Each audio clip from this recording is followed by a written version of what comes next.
Eu preciso que os irmãos abram agora em 1 Timóteo, capítulo 5.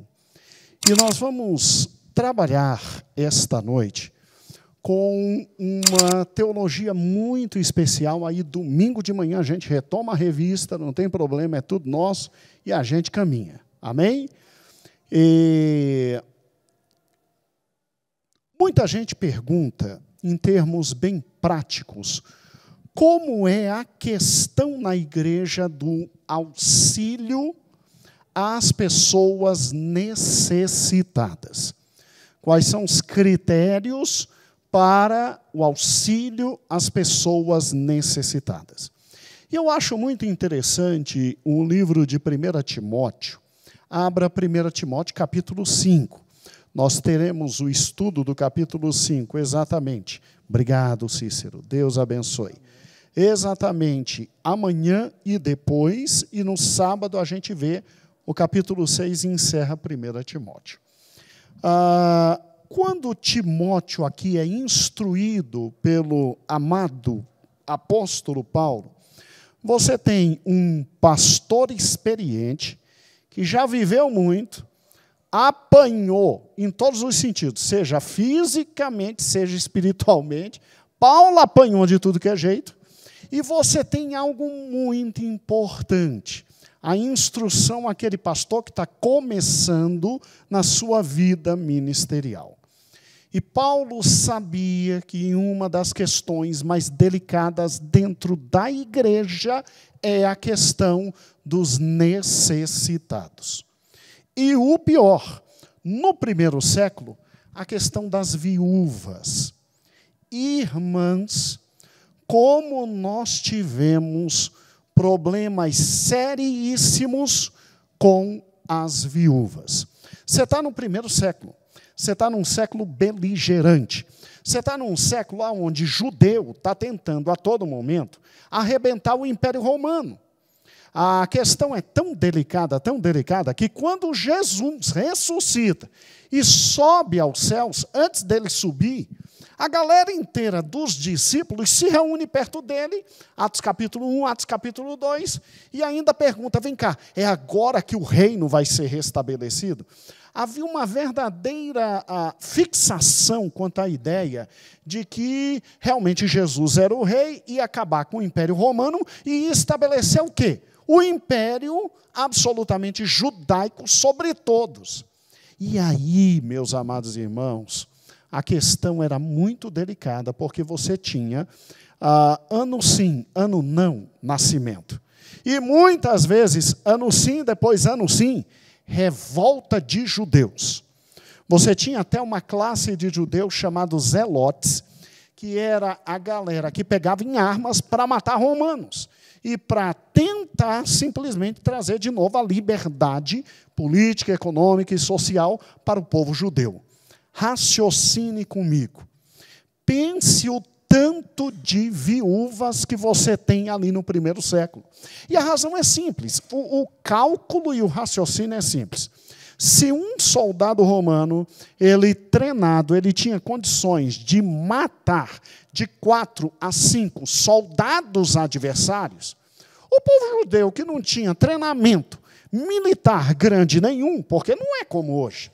O maior e mais bem treinado exército do mundo é o israelense. Mas na época não era. Mas, meu amigo, era um morticínio fácil quando o judeu se levantava para arrebentar romano. E convenhamos, quem foram os maiores discípulos de Cristo no primeiro século? A mulherada. A mulherada. Jesus olha para a mulher e diz que ela é filha de Abraão como qualquer outro judeu. Jesus olha para a mulher e diz que ela tem participação no céu. Jesus chama as mulheres para o seu ministério. Jesus abençoa mulheres. Jesus cura doenças. Jesus tem a simpatia de pegar a mulher e dar à mulher direitos que ela não tinha na época, tais como simplesmente botar a mulher perto dele, sentada, aprendendo, tal como Maria. Meu irmão, você tem uma mulherada que segue Jesus e os homens, maridos, morrendo em guerra. Morrendo em guerra. O pior não é isso. O número de viúvas aumenta no primeiro século, porque os maridos que se tornavam crentes agora são perseguidos pelos judeus e pelos romanos. Irmãos, não tinha o que fazer. O número de viúvas dentro da igreja era muito grande. Muito grande. O judeu que não queria aceitar Jesus estava querendo matar romano e era morto pelo soldado romano. O judeu que aceitava Jesus, aí era morto porque o judeu que não aceitava Jesus o perseguia. Quem foi que matou os grandes primeiros homens de Deus? Estevão pregando. Quem foi que matou? Quem disse agora pode matar? Paulo. Paulo estava lá, deu a ordem de morte e matou. Então, quem aceitava Jesus era perseguido pelos judeus. Perdia bens, perdia casa, perdia patrimônio. E se fosse pregar o evangelho como simplesmente, Estevão morria. Paulo só não morreu porque Deus não permitiu. Paulo só não morreu porque Deus não permitiu. Porque Deus o guardava. Mas várias vezes os judeus tiravam ele da cidade e jogavam no limbo, pensando que ele já estava morto. A Bíblia relata isso toda hora. Então, a pobre da mulherada, irmãs, absolutamente enchendo a igreja, e o pior, sem esposo. Vamos lá?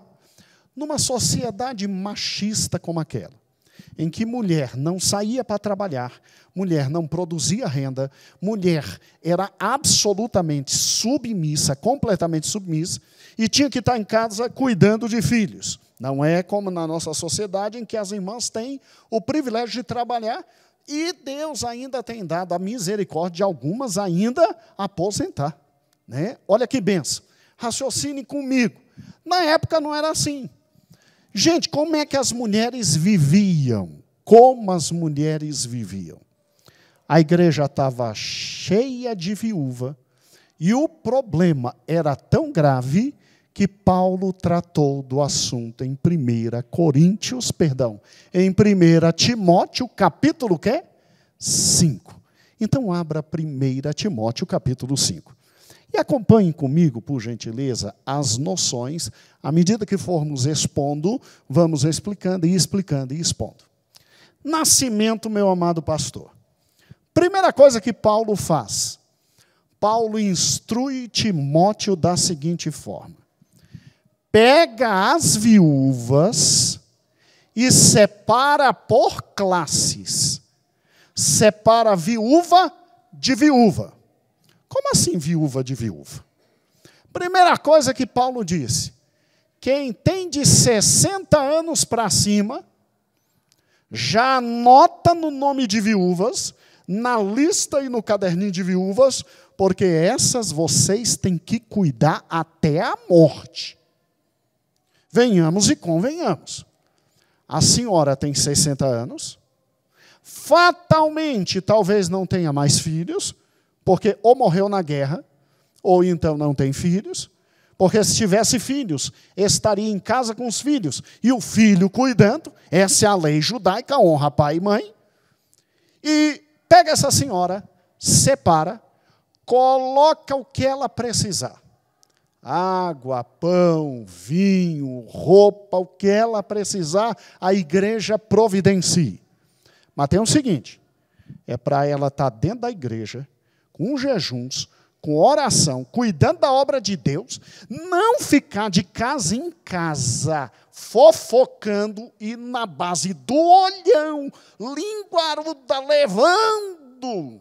Problema é dentro da igreja e ainda pega estas viúvas mais velhas e mande elas ensinarem as mais novas como se deve amar o marido, a igreja e o Senhor. Mas é para dar tudo o que elas precisam. Essa é a primeira classe. Timóteo, segunda classe de viúvas. As viúvas que, independentemente da idade, têm filho. E filho em momento de trabalho. Com possibilidade de quê? De trabalho. de ganhar o pão de cada dia. É para chamar os filhos e dizer que é para eles cuidarem das viúvas. E ainda avisa algo muito relevante. Quem não cuida dos seus de casa é pior do que infiel e caiu da fé. O que significa isso? Está indo para o inferno. Ou seja, literalmente Paulo está ensinando, quem não cuida da mãe e do pai, vai para o inferno. Não vem tomar ceia. Não vem pedir perdão. Tu está indo para o inferno. Não, mas papai e mamãe é um ser muito difícil. E daí? Não viveu a vida inteira por você? Não abriu mão da existência por você? Simplesmente não deixava de comer por você? Não deixou de viajar para você estudar? Sacrifícios não foram feitos? Agora chegou a sua vez. Então chama os filhos e é para cuidar. Agora, se de repente estes filhos não cuidarem, recebe-as na igreja e, por gentileza, cuide de cada uma delas. Na época de Paulo, nós não tínhamos ainda na justiça a questão do direito a alimentos. E não tinha viabilidade do filho simplesmente ir a juízo pedir alimentos. E nem o pai, quando velho, ir a juízo pedir alimentos. O mundo era bruto. Nasceu a criança, eu não gostei da cara da criança, eu jogo ela para morrer. Eu jogo para morrer. Um grande general romano escreveu para a esposa dizendo, e aí, nasceu nosso filho? Espero que ele seja bastante útil para Roma. Se for menina, abandona nas ruas, porque isso não vai ser útil. E se for menino, verifica se tem algum defeito. Tendo algum defeito, isso é vergonhoso. Os deuses nos puniram. Jogue esse moleque do alto da colina norte. Ou seja, para morrer. Olha o respeito que se tinha com filhos. Você já imaginou o respeito com velhos? Não, meu amigo. Tá velho? Vamos passar a espada rapidinho e dizer tchau. Era exatamente isso. Então, os judeus ainda tinham uma tradição que era muito rara, que é honrar pai e honrar o quê? Mãe. Mas você não tinha uma estrutura de poder judiciário para clamar por isso perante a justiça. Ok? Tinha outra coisa, mas não interessa a nós. E a terceira espécie de viúva, as novinhas. Novinhas. Aí Timóteo recebe... E, irmãos, agora a gente entende por que essas cartas eram lidas. Reuniam-se no domingo, chegou carta de Paulo, todo mundo senta, e aí lia para toda a igreja, do menor ao maior lia. Porque tinha que ler mesmo, porque se Timóteo me fala isso, ele era apedrejado, principalmente em Éfeso. Na comunidade, absolutamente ali da Ásia Menor, mas essencialmente grega. E o que é interessante aqui é a terceira classe, das viúvas novas. Quem são as viúvas novas? Obviamente, por termos simples, aqui está, e nós vamos ler, eram as mulheres de 50 anos para baixo. Então, se acreditava que mulheres de 50 anos para baixo, porque de 50 a 60 era um pouco difícil que a mulher casasse naquela época. Mas de 50 anos para baixo, com todas as técnicas que as mulheres tinham na época, elas ainda eram fisicamente atraentes. E, por serem fisicamente atraentes, elas tinham condições de ter um novo casamento. O que Paulo falou? Pega as novas, e não é para sustentar essas novas dentro da igreja, não. Pega as novas, dá para elas o que comer, o que vestir, mas que elas providenciem um novo casamento. Elas não estão mais presas ao velho marido. Que se casem, que tenham filhos, que amem seus maridos, que se dediquem ao novo lar, até porque são novas, bonitas e atraentes. E naquela época, irmãos, todo mundo, tal como hoje, tinha uma atração especial por mulher cristã. Por quê? Porque mulher cristã não ia às orgias das festas gregas. Porque a mulher cristã era submissa completamente ao marido. Porque a mulher cristã, diferente das outras, ela amava o marido. Pra você ter uma ideia, por exemplo, em Esparta. Esparta era uma cidade grega tal como Éfeso era, e Paulo escreveu para Corinto, que era o pastor de Éfeso. Em Esparta, as mulheres, elas, tal como toda a sociedade grega, elas tinham uma noção clara, absoluta, que elas existiam só para dar filhos ao Estado. Filhos ao Estado. Então, elas não tinham obrigação de amar o marido, elas não tinham obrigação de nada. Saíam com vários homens. Tinha mulheres que se entregavam à religião de mistérios e aí eram prostitutas cultuais. Meu amigo, se você é um grego, e mesmo assim, olhando e não aceitando a sua esposa assim, meu Deus, tornou cristã. Ah, meu Deus do céu. Não, mas está tudo bem. Maravilha, ela é cristã, mas o líder dela está morto. O tal do Cristo está morto. Então, beleza, ninguém vai tomar minha mulher. Aí o indivíduo sabia que quem estava na frente da igreja eram anciões, homens já bem idosos, e que ensinava a esposa a estar em casa, obedecendo o marido, servindo ao marido e amando o marido. Você quer mais o que numa sociedade como essa? Você tem o melhor tipo de mulher perto de si.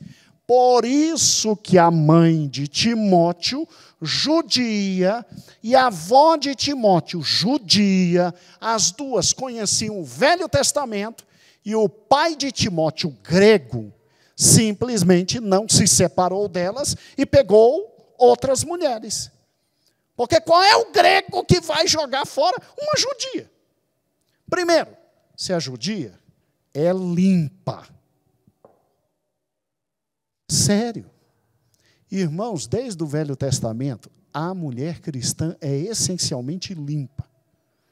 Você precisava ter noção de quão porca era a mulher ímpia na época de Paulo, de Pedro. Você não tem dimensão de quão porca era. Irmãos, para você ter uma ideia, as necessidades fisiológicas se faziam na rua. Na rua. Quem é que ia para casa, fazia suas necessidades fisiológicas e depois cavava e botava e guardava direitinho e tinha higiene em casa? A judia, porque tinha aprendido isso desde a época do deserto. Quem é que nos dias da menstruação ficava afastada, se lavando e se limpando? A judia, porque era proibido ter relações com ela, porque ela estava imunda. Agora, Moisés disse imunda, Deus deixou, mas para proteger. Porque a pobre da pagã tinha que encarar o marido até no momento em que ela estava menstruada. Irmãs, já imaginou o indivíduo te desejando no dia da principal dor que você está tendo? Aí ele olha sangrando, aí ele diz, não, vamos mudar de posição. Ainda diz, vamos para o sexo anal. Meu Pai eterno. A judia não precisava de nada disso. Ela ficava separada, porque era considerada imunda. Na verdade, Deus estava protegendo-a. Deus não faz nada sem ter o amor por trás. Quem não queria uma mulher limpa e decente? E o melhor, era um povo tão limpo, que a comida fazia menos mal. A maioria dos bairros em Roma que tinham virulência completa e morte, não chegava no bairro dos judeus, primeiro, porque tinha um anjo do Senhor do lado desse povo. É descendente de Abraão. E em segundo lugar, porque era limpo. Era limpo. Eles se lavavam 500.000 vezes até para comer. Quem não queria uma mulher judia? Por isso que o pai de Timóteo, que era um grego, nunca jogou fora a mãe de Timóteo, por causa das benesses que ele tinha. Agora era um homem turrão, o pai de Timóteo. Tanto é que Timóteo não era circuncidado. Você já pensou nisso? foi quando Paulo levou Timóteo para a viagem, para a primeira viagem treino de Timóteo, que Paulo disse: filho, vou ter que te circuncidar, porque senão você não vai entrar nas sinagogas. E eu preciso que você entre nas sinagogas. Significa que Timóteo cresceu longe das sinagogas, porque não se admitia entrar se não fosse circuncidado. Morria. E tudo que Timóteo sabia veio da sua mãe e da sua avó. Olha a importância da educação de uma mãe para filhos. Você pode estar criando um Timóteo. Mesmo que o marido seja difícil, um grego nato que adore 10.000 deuses, você pode estar criando um Timóteo dentro de casa.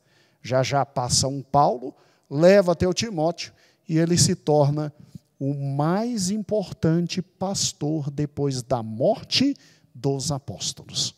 Porque ele vem para Éfeso por causa de tudo que Timóteo já representava para Paulo. Paulo sabia que ia morrer, ele passa o bastão para Timóteo. Então, o terceiro conselho é esse: pega a mulher judia nova. Timóteo, pelo amor de Deus, isso faz em casa.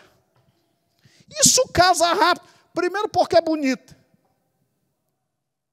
Os traços de uma mulher oriental são muito bonitos. Elas se comparam às brasileiras. Ela tem cinturinha, ela tem, com todo respeito, irmãs, tropa de choque, e com todo respeito às irmãs, retaguarda. Né? E venhamos e convenhamos, foi Deus que fez assim, louvado seja o nome do Senhor. Tanto é que Adão, quando viu Eva chegando, quase morreu, e aí saiu poesia: osso dos meus ossos, carne da minha carne. Então, facilmente uma cristã casaria. Manda que case. Porque eu não quero essa mulherada jovem fazendo o que está fazendo. Não quer casar porque não quer estar mais submissa ao marido. Não quer casar, mas fica fora da igreja, andando de casa em casa.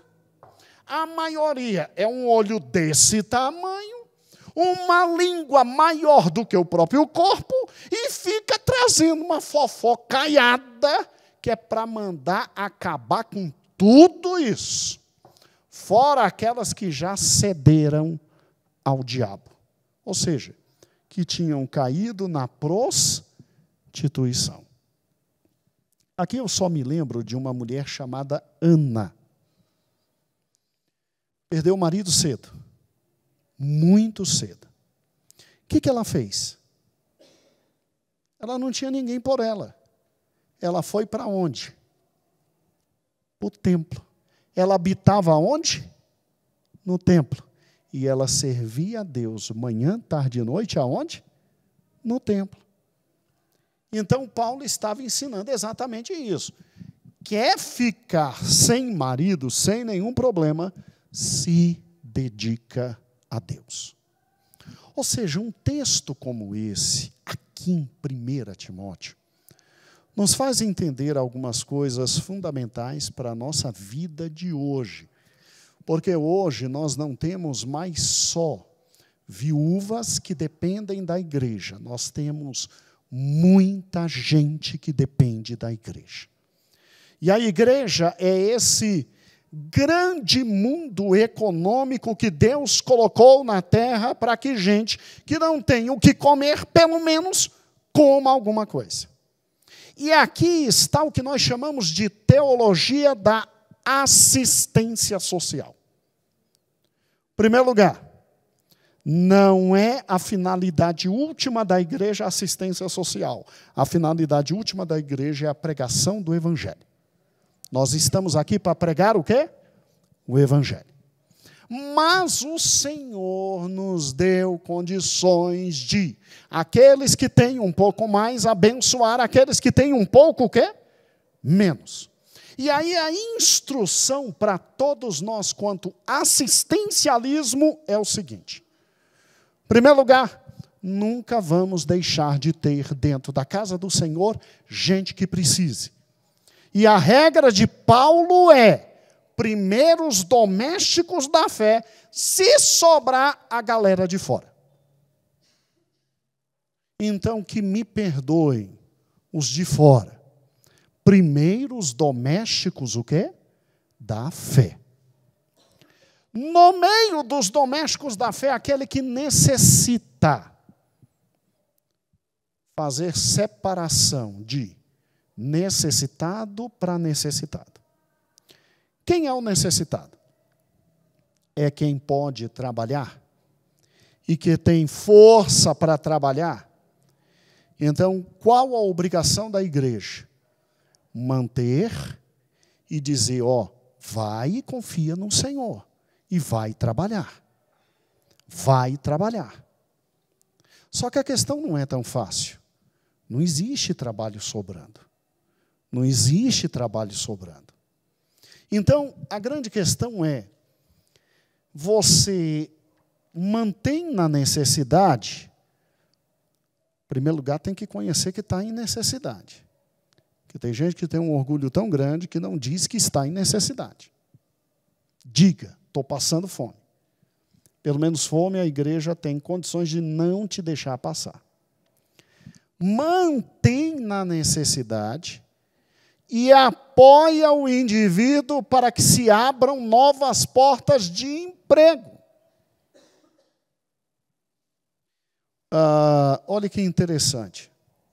Tem uma coisa que mamãe está querendo fazer aqui na igreja há muito tempo, e nós vamos conseguir até janeiro.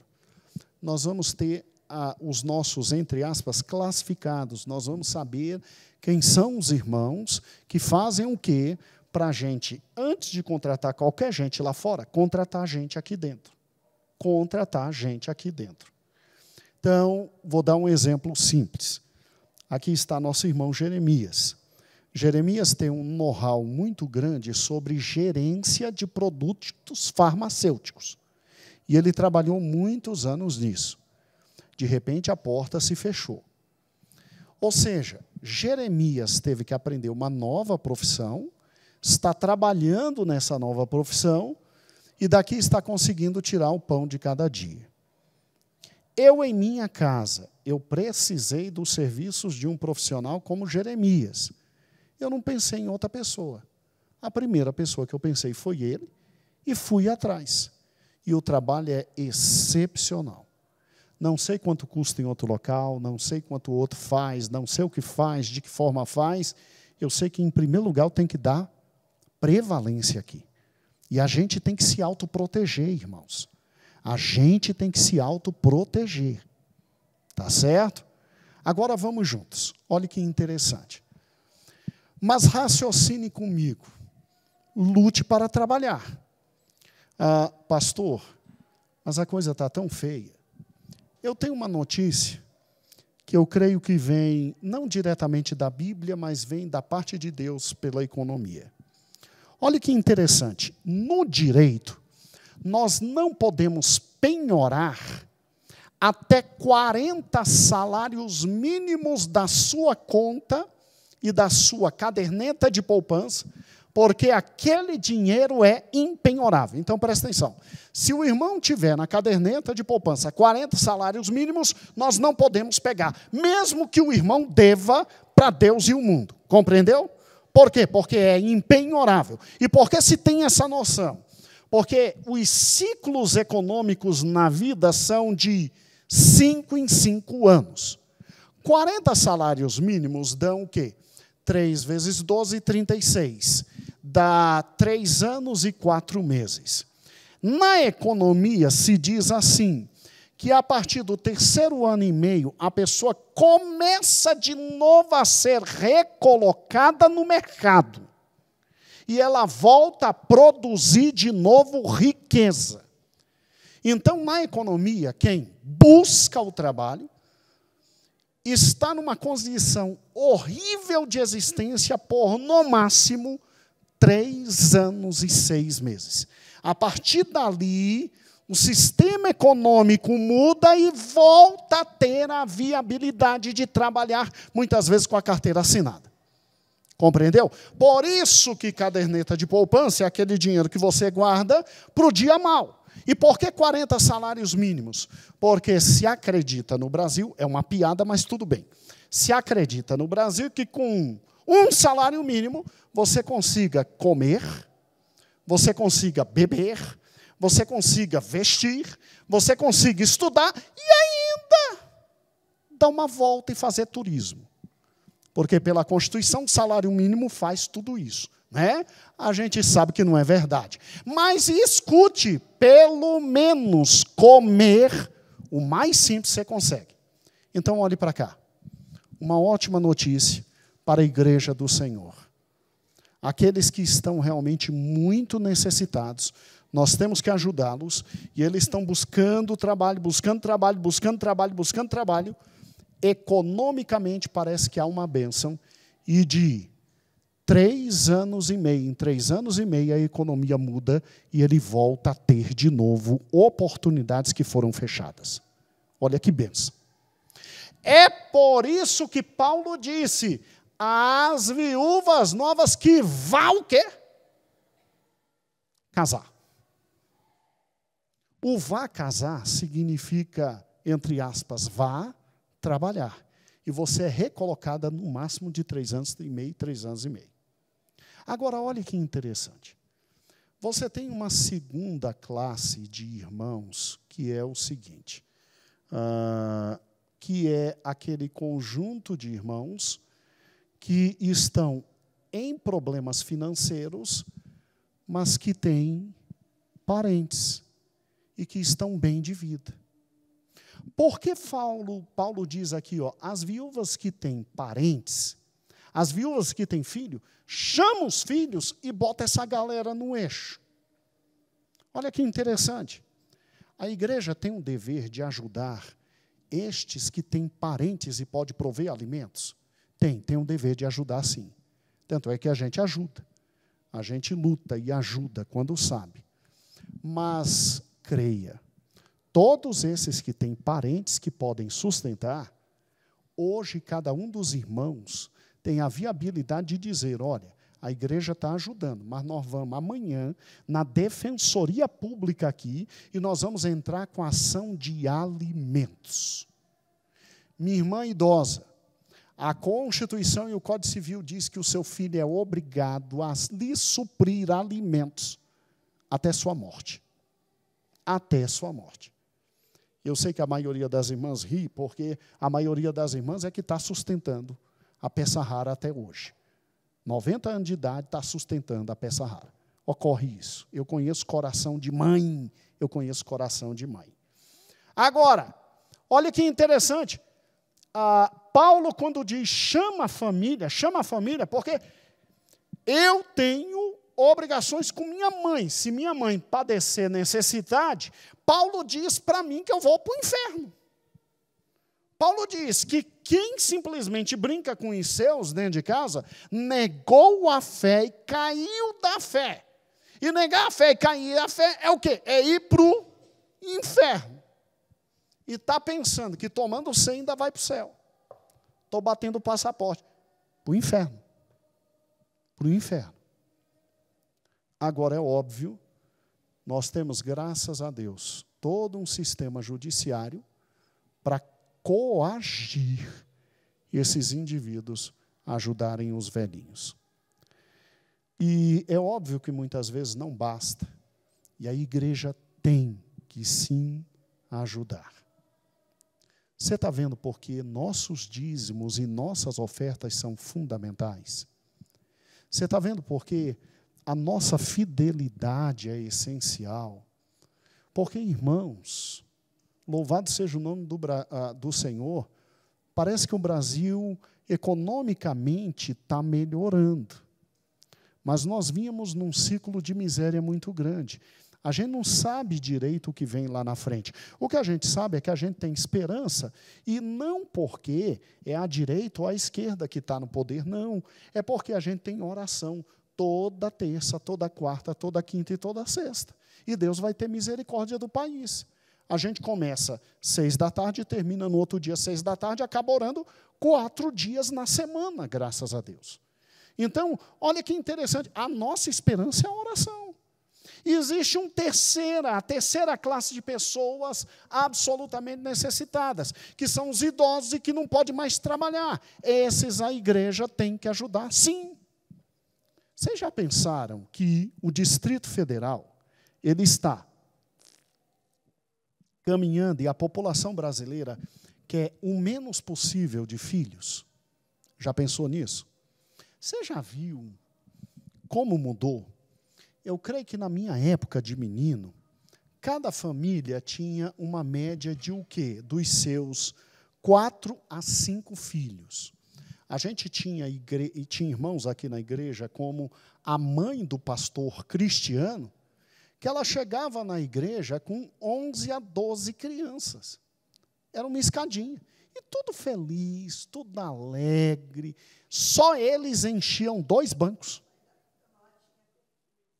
A mãe do Motinha tinha 15. 15. Já a minha geração chega com 2. A geração que casou depois de mim já diz assim, acho que não vou ter filho, não. Você está vendo o que está acontecendo? Não está tendo renovação. E a igreja, obviamente, tem que se preparar para esse momento. Nós temos inteligência para pensar e se preparar para esse momento. E graças a Deus por você e eu sermos fiéis. Eu sou dizimista, eu tenho felicidade de dizer isso. Eu sou ofertante, eu sou dizimista. E graças a Deus, porque aí a gente consegue atender a necessidade de irmãos. Então, esse é o motivo, irmãos, pelo qual Paulo trata a questão das viúvas, mas tratando a questão das viúvas, Paulo nos dá uma verdadeira teologia sobre assistência social dentro da igreja. Agora vamos ler, por gentileza. Amados irmãos, acompanhe a leitura comigo.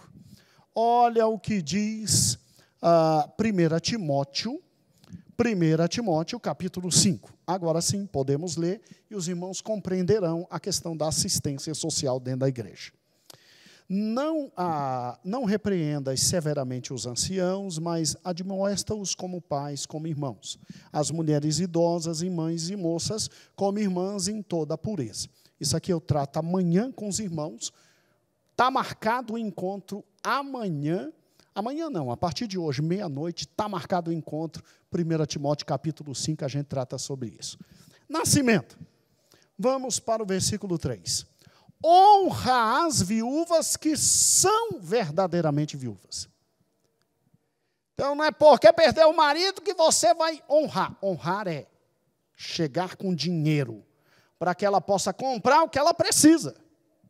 Honra as viúvas que são viúvas. Ué, mas Paulo está dizendo que tem viúva que não é viúva? Bem, vamos juntos. Mas se alguma viúva tiver filhos ou netos, aprendam primeiro a exercer piedade para com sua própria o quê? Família. E a recompensar seus pais, porque isso é bom e agradável diante de Deus. Ora, o que é verdadeiramente viúva e desamparada, espera em Deus e persevera de dia e de noite com rogos e orações. Mas a que vive em deleites, essa está morta. Então, toma cuidado, porque quem tem filhos, chama os filhos para cuidar. Chama os netos para cuidar. Chama a família para cuidar. Hoje, minha irmã, sem brincadeira, Deus o livre guarde, o Senhor vai prover cada uma das suas necessidades. Se você tiver necessidade, chegue aqui, mamãe providenciará o básico para você e fique tranquilo, é só procurar a Izinha. Estou brincando não, pode procurar a Izinha. A Izinha no outro dia está junto com você, entrando com ação de alimentos para botar esse seu filho no devido lugar. Porque não tem condições. É uma palhaçada. Mesma coisa você, meu irmão. Mesma coisa. Mas, pastor, se meu filho não conseguir pagar, a gente bota no pau, perdão pela expressão, o neto. Mas alguém vai pagar. Ah, mas vai. Vamos embora. Agora, olha que interessante. Versículo 7. Manda, pois, estas coisas para que elas sejam irrepreensíveis. Aquelas que não têm ninguém, que já são idosas, é dentro da igreja que não seja irrepreensível e cuide delas. Mas se alguém não tem cuidado dos seus, e principalmente do da sua família, negou o quê? Quem nega a fé vai para o céu. E é pior do que um infiel. Se o infiel está indo para o inferno, se eu não cuido da minha mãe, do meu pai, dos meus irmãos, da minha família, eu estou indo para o inferno. E não adianta tomar ceia. Só que o infeliz é tão malandro, Ruth, que talvez no final da vida ainda diga: Jesus, o Senhor salvou o mala do ladrão na cruz. Eu sou um pouquinho pior, eu sou mala sem alça, mas me salva. E Jesus ainda salva. O amor de Deus é grande, né? O amor de Deus é grande. Agora, olha que interessante. Versículo 9. Nunca seja inscrita viúva com menos de 60 anos. Por quê? Porque ainda tem condições de constituir família. Nunca. E só a que tenha sido mulher de um só marido. Porque as malucas que vieram da sociedade grega, trocando de marido, como quem troca de vestido, isso aí não. Isso é malandra. Isso não tem nada a ver com o evangelho. Mas, vamos lá. Tendo testemunho de boas obras, se criou os filhos, se exercitou hospitalidade, se lavou os pés aos santos, se socorreu os aflitos, se praticou toda boa obra. Irmãs, aqui não tem como exercer todos esses critérios, porque senão dificilmente alguém receberia auxílio da igreja. Né? Meu Deus do céu. Mas Paulo não brincava. Mas não admita as viúvas mais novas. Por quê? Porque quando se tornam levianas contra Cristo, querem casar-se, tendo já a sua condenação por haverem aniquilado a primeira fé. E, além disso, aprendam também a andar ociosa de casa em casa. E não só ociosa, mas também paroleiras e curiosas, e falando que não convém. Ou seja, aquele tipo de senhora que tem um olhão e o linguão e ainda trazendo problemas, paroleiras, trazendo problemas para toda a igreja. Essas daí não é para ajudar, não. É para mandar casar. Manda casar. Quero, pois, que as que são moças se casem, que gerem filhos, que governem a casa e não deem ocasião a um adversário de maldizer. Porque já algumas se desviaram indo após Satanás. E se algum crente ou alguma crente tem viúvas, socorra-as. E não sobrecarregue a igreja, para que possam sustentar as que deveras são o quê? Viúvas. Então, aqui está a teologia bíblica de auxílio aos necessitados. Chegou na igreja, está precisando, vai ter o auxílio. Pode trabalhar? Vai na tua força. Não conseguiu tudo? Tem o auxílio. Mas não para de tentar o trabalho, porque vai chegar a tua bênção. Agora, tem parentes e tem filhos? Vamos chamar esse povo para cuidar também. A responsabilidade. Já está idosa? Aí não, traz para perto.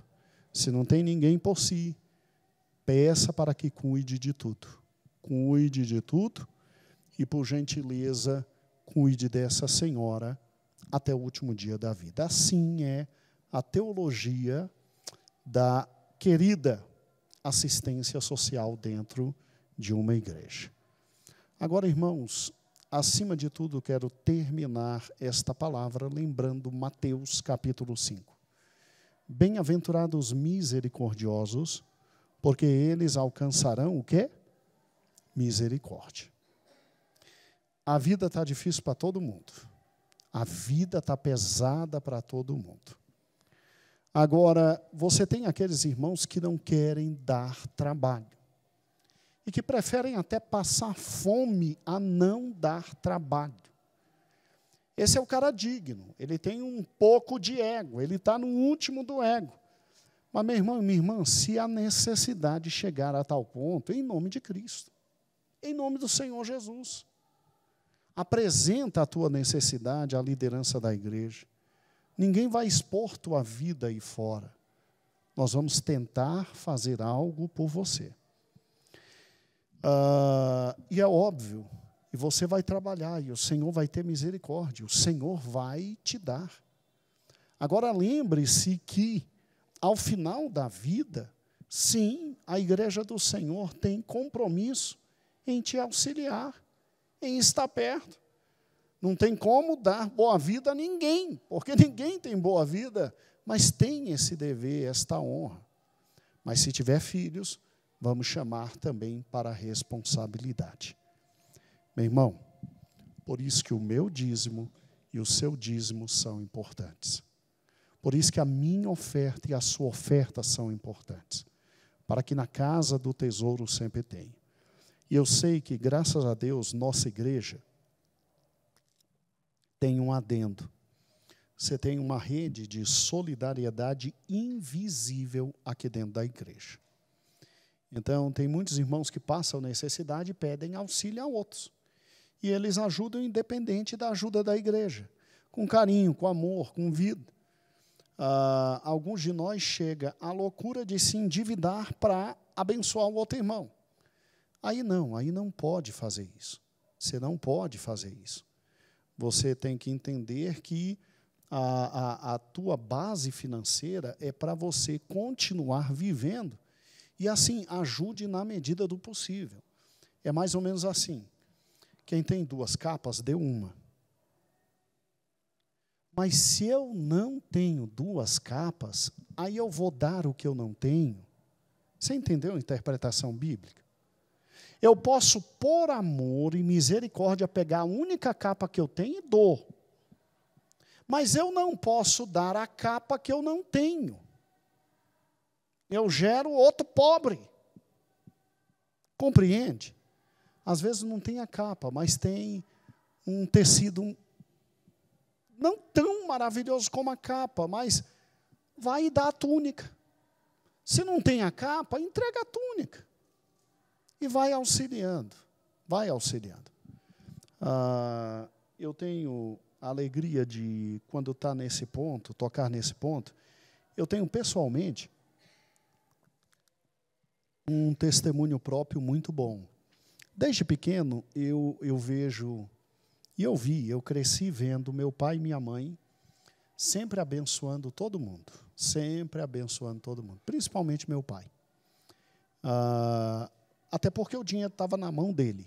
Tadinha, minha mãe tinha que pegar o dinheiro com ele para abençoar, mas não tem problema. Mas eu sempre vi meu pai, minha mãe abençoando muito, muito, muito. E eu cresci nesse sentimento de que tinha que abençoar. Amados irmãos, olha, vou ser muito franco. Houve uma época na minha vida, e isso é um testemunho pessoal para incentivar os irmãos. Houve uma época na minha vida em que eu dizimava, sempre dizimei, e, após o dízimo, eu fazia questão de separar uma quantia significativa do meu salário para abençoar irmãos. Então, abençoei muita gente, pagando, financiando cursos preparatórios. Muita gente tem o pão de cada dia até hoje em razão disso. Abençoei muita gente que 10, 15 anos da vida não teve condições de botar comida em casa. Eu fui lá e abençoei, e literalmente dava as compras, aluguel e tal. Muita gente, louvado seja o nome do Senhor. Hoje, o dinheiro minguou porque, à medida que o tempo vai passando, o servidor público é o culpado de todas as coisas, e aí o dinheiro normalmente diminui. Nós somos o bode expiatório. É a brincadeira que fazem, porque Eva caiu no jardim do Éden, porque a serpente, com certeza, era um servidor público, né? E daí todo o mal da humanidade recai sobre nós. Então, óbvio que o salário vem diminuindo. E não falta nada na minha casa, porque Deus é bom, justo e misericordioso. Hoje, o meu nível de ajuda é muito menor. Mas eu me lembro perfeitamente do seguinte. Na época, o Eliomar estava aqui na igreja, e ele trouxe um irmão para pregar. Já era esse templo. E ele trouxe um irmão. O nome do irmão engraçado era, assim, alguma coisa, Pedrinho, Jorginho, alguma coisa assim, de Xerém. Xerém é um bairro no Rio de Janeiro, né? E aí o irmão tinha revelação. Esse irmão pegou, apontou para mim e disse, levante, ele nunca me viu. Olha, você como é abençoador, Deus está te dando essa semana uma grande bênção. Uma grande bênção. E aí eu tinha a ideia de que seria uma bênção X. Mas não, naquela semana eu fui chamado para começar a ministrar aonde eu ministro hoje. E o que eu achei interessante foi o seguinte, me chamaram para quebrar o galho de um professor que estava doente. E aí eu fui só para quebrar o galho. E aí Deus teve misericórdia. 15 dias depois já estavam querendo me contratar, já queriam me dar novas turmas e tal, e etc. E aí eu estava pensando hoje exatamente nisso, e eu estava orando, agradecendo a Deus. Eu tenho 16 anos que eu leciono aqui, no que hoje é universidade aqui no Gama. E que interessante, né, irmãos? Alguns momentos cruciais na vida, esse dinheiro que veio deste local me socorreu de forma maravilhosa. Não que eu faça dívidas, não que eu tenha necessidade, não. Eram momentos importantes na vida que eu tinha que fazer um investimento importante, que iria me trazer consequências maravilhosas lá na frente. E não é que realmente veio dali, né? E hoje Deus me abençoou tanto que eu sou professor até do meu filho cursa lá um curso de Direito, eu pago uma quantia bem menor, porque sou professor, gosto disso. Então, é assim, é uma série de bênçãos, E diga aos irmãos, olha, quem investe em misericórdia, independente do dever da igreja, quem investe em misericórdia, alcança misericórdia. Não é? Então, louvado seja o nome do Senhor, como Deus é bom. E esta noite nós, então, mudamos de tema. Creio que domingo de manhã estará tudo certinho. Como está hoje, é que eu só não sei mexer. Amém? Mas domingo de manhã vai estar tudo certinho e a gente trabalha com a lição do templo, ou seja, a destruição do segundo templo. E na quarta a gente retorna com um panorama do Novo Testamento. Amém? Meus irmãos, aquele que é fiel e justo, e começou a boa obra, ele vai terminar, e a boa obra não é só no meu coração, na minha alma, na minha mente, e no que me espera, é também na satisfação das necessidades, porque Ele é o meu pastor, e, portanto, nada e absolutamente nada, o quê? Me faltará. Amém? Creia nisso. Creia que Deus sempre vai te dar muito, e que sempre no meio da igreja nós teremos irmãos que em determinado momento na vida vão precisar, e se eles expuserem, a igreja com certeza vai abençoar naquilo que for possível. E a assistência social se faz assim. Depois de todos esses critérios, aí é que você olha para aquele que está fora da igreja. Amém?